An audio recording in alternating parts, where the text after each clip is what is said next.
And it's still going on, the torment, the killing, the cultural revolution, brainwashing.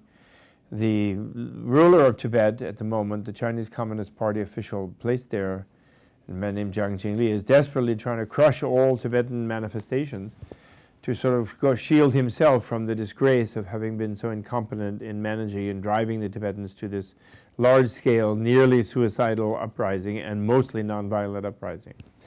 So, in other words, it's a very dire, genocidal, very dire situation in Tibet.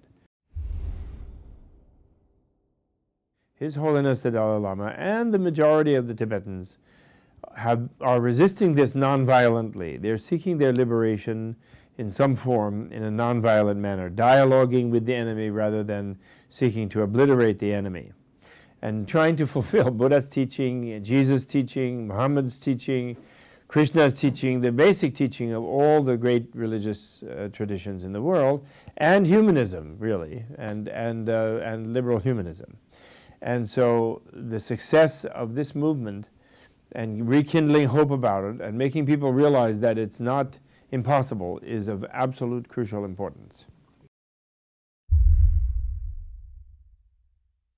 Buddhism does have a basic idea that the power of goodness, the power of enlightenment, the power of wisdom and knowledge is greater than the power of ignorance and the evil and negativity.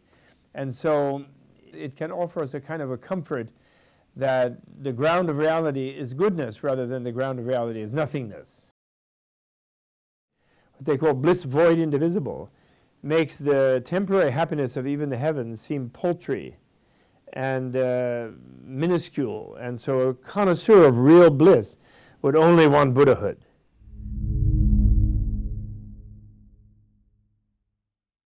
He certainly does. He could, if we had a Dalai Lama squad to go out to Iraq and to everywhere and to the White House, if the Dalai Lama could have a sustained conversation with Bush and Cheney and such people, and corporate leaders as well, I think they might realize the foolishness of the way they're behaving, trying to invade, trying to restore empires. And as the Dalai Lama says, the nonviolent approach takes time, and it doesn't show obvious and immediate results, but actually once it has a result, it's much more long-lasting.